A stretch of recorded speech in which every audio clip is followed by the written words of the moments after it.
अस्सलाम वालेकुम। मैं हूं अकील अहमद, आपका physics teacher the learning concept academy से। आज हम सीखेंगे कि ग्राफ किस तरह से प्लॉट किया जाता है। ग्राफ बनाना आमतौर पर स्टूडेंट्स को बहुत मुश्किल लगता है, लेकिन आज हम कोशिश करेंगे कि इसको आसान बना दिया जाए ताकि आप एग्जाम के अंदर अपने ग्राफ को जो है वो आसानी के साथ प्लॉट कर सकें। क्योंकि इंटर के एग्जाम के अंदर आपका प्रैक्टिकल जो एग्जाम है उसमें आपको फिजिक्स के प्रैक्टिकल के अंदर एक ग्राफ प्लॉट करना होता है। तो उसी प्रॉब्लम को सॉल्व करने के लिए आज हम सीखेंगे कि ग्राफ किस तरह से बनाएं। सबसे पहले है जी ग्राफ की definition. A diagram that represent the variation of a physical quantity in comparison with that of one or more other physical means के ग्राफ में हम दो या दो से ज्यादा फिजिकल क्वांटिटीज को आपस में कंपेयर करते हैं। जब हम ग्राफ प्लॉट करते हैं तो ग्राफ जो है वो एक लाइन हो सकती है, नंबर ऑफ लाइंस हो सकती हैं, कर्व हो सकता है और इसके अलावा एरिया हो सकता है। अब ग्राफ प्लॉट करने के लिए हमें ग्राफ पेपर रिक्वायर्ड होता है। मार्केट में जो है वो दो तरह के ग्राफ पेपर आमतौर पर आपको मिलते हैं। तो सबसे पहले जो है आपके सामने ये इंचिस का ग्राफ है, जिसमें एक बॉक्स आपको नजर आ रहा है, that is known as the one big box, और इसकी जो लेंथ और विड्थ है ये 1 इंच है, जबकि इसका एरिया जो है वो 1 इंच स्क्वायर है। इसी तरह से आपके पास इसी बिग बॉक्स के अंदर छोटे बॉक्सेस बने हुए हैं जो कि टोटल 100 है। तो वन स्मॉल बॉक्स जो है यहाँ पे उसकी लेंथ और विड्थ जो है वो 1/10 ऑफ द इंच के बराबर होती है, जबकि इसका एरिया जो है वो 1/100 इंच स्क्वायर के बराबर होता है। जबकि दूसरा ग्राफ पेपर जो है ये आपके सामने ये सेंटीमीटर्स में है। इसमें ये जो बिग बॉक्स है आपका लेंथ और विड्थ 1 सेंटीमीटर, जबकि एरिया इसका जो है वो 1 सेंटीमीटर स्क्वायर होता है। जबकि इसके अंदर जो छोटा बॉक्स है that is having a length and width 1/10 of a centimeter and area 1/100 centimetre square. इसके बाद हम सीखते हैं कि जी ग्राफ को प्लॉट कैसे किया जाता है, जो सबसे बड़ा मसला कंसिडर किया जाता है, लेकिन इंशाल्लाह हम कोशिश करेंगे कि इसको आसान बना दें। तो सबसे पहले डाटा, यानी कि हमें जो है वो डाटा रिक्वायर्ड होता है कि जिसका हमने ग्राफ प्लॉट करना है। और वो डाटा कैसे हासिल किया जाता है कि जब आप कोई एक्सपेरिमेंट करते हैं तो उसकी एक्सपेरिमेंटल ऑब्जर्वेशन से हमें जो है वो डाटा हासिल होता है। अब ये डाटा हम आपके सामने एक एक्सपेरिमेंटल डाटा जो है वो लिख देते हैं, जो कि स्प्रिंग मैथ सिस्टम के एक एक्सपेरिमेंट का है, जो कि एक्सटेंशन, उसके टाइम पीरियड और टाइम पीरियड के स्केयर के दरमियान जो डाटा आपके सामने लिखा हुआ है, इसका हम आज जो है वो ग्राफ प्लॉट करके देखेंगे कि ये किस तरह से प्लॉट किया जा सकता है। तो सबसे पहले जिन दो फिजिकल क्वांटिटीज का हमने ग्राफ प्लॉट करना है उनमें हमने ये डिसाइड करना है कि उनमें से इंडिपेंडेंट और डिपेंडेंट क्वांटिटी कौन सी है।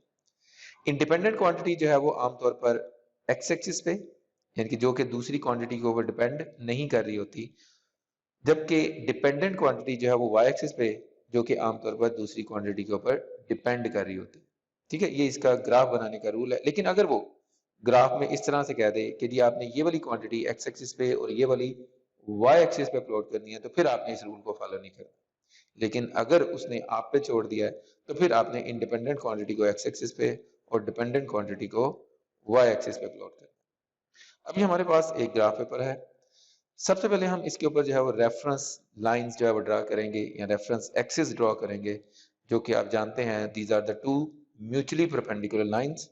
ठीक है, और जहां पे ये दोनों लाइंस एक दूसरे से मीट करती हैं वो पॉइंट आपका जो है वो ओरिजिन कहलाता है। ठीक है, अब ये ओरिजिन जो है आपका इस ग्राफ पेपर के ऊपर कहीं भी हो सकता है। वो डिपेंड करता है कि आपका जो डाटा है वो किस तरह का है। अगर सारा पॉजिटिव है तो जैसे मैंने आपके सामने रेफरेंस लाइंस ड्रॉ की हैं तो आप ऐसे ही ड्रॉ करेंगे। लेकिन अगर कुछ नेगेटिव वैल्यू है तो उसके अकॉर्डिंगली फिर हम ओरिजिन को कहीं और भी शिफ्ट कर सकते हैं अकॉर्डिंग टू आवर रिक्वायरमेंट। ठीक है जी, यानी कि जैसा कि आपको पता है कि जी आपके रेफरेंस एक्सिस में 4 क्वाड्रेंट होते हैं, 1 2 3 4। 1 में आपको पता है सारी चीजें या दोनों एक्सिस जो है पॉजिटिव, और 2 में जो है वो x नेगेटिव y पॉजिटिव, जबकि 3 में दोनों ही क्वाड्रेंट नेगेटिव होते हैं, जबकि फोर्थ में जो है वो x पॉजिटिव y नेगेटिव। तो इसके लिहाज से आपने जो है वो अपने ओरिजिन को चूज करना है कि आपने कौन कौन सा क्वाड्रेंट जो है वो चूज करना है। ठीक है जी।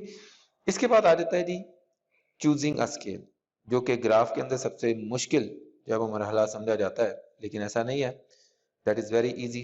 इसमें हमें करना क्या है कि आपके पास जो ग्राफ पेपर अवेलेबल है, तो उसके ऊपर आपने सबसे पहले देखना है कि आपके पास कितने नंबर ऑफ बॉक्सेस जो है अवेलेबल है। जैसे कि बिग बॉक्स की मैं बात कर रहा हूँ, तो अगर मैं यहाँ पे देखता हूँ कि मेरे पास एक्स एक्सिस पे कितने बॉक्सेस जो अवेलेबल हैं, तो ये आपके पास 8 बॉक्सेस जो है वो अवेलेबल हैं, जिनमें हम अपना ग्राफ जो है वो प्लॉट कर सकते हैं। सेम इसी तरह से आपने देखना है कि वाई एक्सिस पे आपके पास जो है वो कितने नंबर ऑफ बॉक्सेस अवेलेबल हैं, तो दीज आर द 5। हमने 5 बॉक्सेस के अंदर अपने ग्राफ को जो है वो कन्फाइन करना है। अब हम करेंगे क्या कि हम एक बड़े बॉक्स की वैल्यू को फाइंड आउट करेंगे। वो किस तरह से फाइंड आउट करनी है? अगर आप इस डाटा को देखें तो यहाँ पे सबसे बड़ी वैल्यू टी स्क्वायर की जो है वो 0.95 है, जबकि एक्सटेंशन की सबसे बड़ी वैल्यू जो है वो 23.5 है। तो आपने करना क्या है कि इन सबसे बड़ी वैल्यू को नंबर ऑफ अवेलेबल बॉक्सेस से डिवाइड कर देना है। जैसा कि अगर मैं एक्स एक्सिस की बात करूं तो टी स्क्वायर की जो सबसे बड़ी वैल्यू है, इसको हम 0.94 को 8 से डिवाइड कर देंगे, तो हमारे पास जो है वो एक बड़े बॉक्स की जो है वो मिनिमम वैल्यू जो कि हम रख सकते हैं वो आ जाएगी, जो कि 0.1175 है। लेकिन ये वैल्यू जो है हमारे लिए थोड़ी सी मुश्किल हो सकती है, तो हमने इसको राउंड ऑफ कर लिया है अप टू 0.12। आपने इसको राउंड ऑफ जो है वो बड़ी वैल्यू तक करना है, छोटी वैल्यू तक नहीं करना। यानी कि आप इसको 0.1 नहीं रख सकते। अगर ऐसा करेंगे तो आपका जो ग्राफ है वो 8 बॉक्सेस से आगे चला जाएगा, लेकिन हमने इसको 8 बॉक्सेस में कन्फाइन रखना है। तो आप इसको बड़े नंबर तक राउंड ऑफ कर सकते हैं, छोटे नंबर तक नहीं कर सकते। सेम इसी तरह से हम वाई एक्सिस पे भी करेंगे।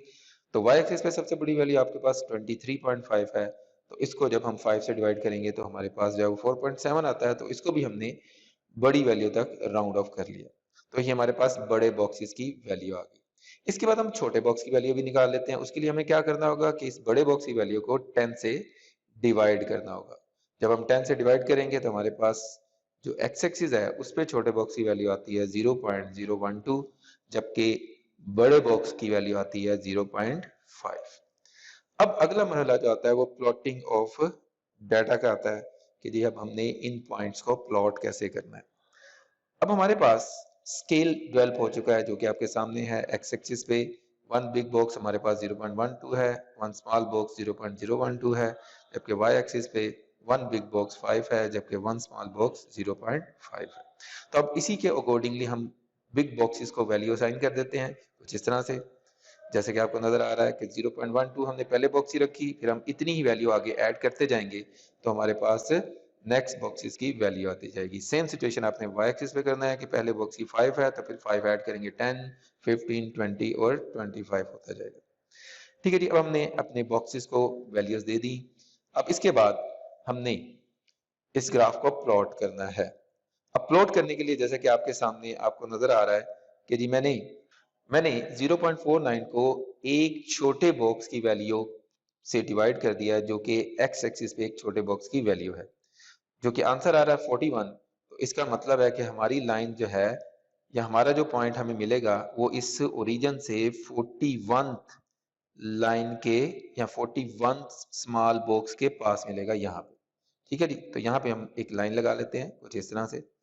इसके बाद हम y एक्सिस की जो वैल्यू है हमारे पास पहली, दैट इज 12.2, इसको हम एक छोटे बॉक्स की वैल्यू से डिवाइड करेंगे तो हमारे पास आंसर आता है 25। तो अब हमने यहाँ से फिर देखना है कि 25th बॉक्स कहाँ पे आता है, तो वहां पे हमारा जो रिक्वायर्ड पॉइंट होगा तो वो हमने वहां पे लाइन, जहां पे ये दो लाइनें मीट करेंगी वहां पे हमारा जो है वो रिक्वायर्ड पॉइंट जो है वो प्लॉट हो जाएगा।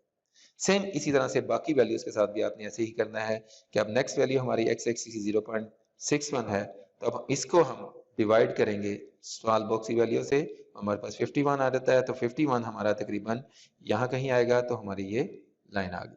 सेम सिचुएशन फिर हम वाई एक्सिस पे जो उसकी कोरस्पॉन्डिंग वैल्यू है जो कि 15, उसके साथ करेंगे कि 15 डिवाइडेड बाय 0.5, तो आंसर आ गया 30। तो अब आपकी जो 30th बॉक्स होगा स्मॉल, तो वहां पे हमारी लाइन लग जाएगी और जहां पे ये दो लाइनें मीट करेंगी वहां पे हमारा पॉइंट जो है वो प्लॉट हो जाएगा।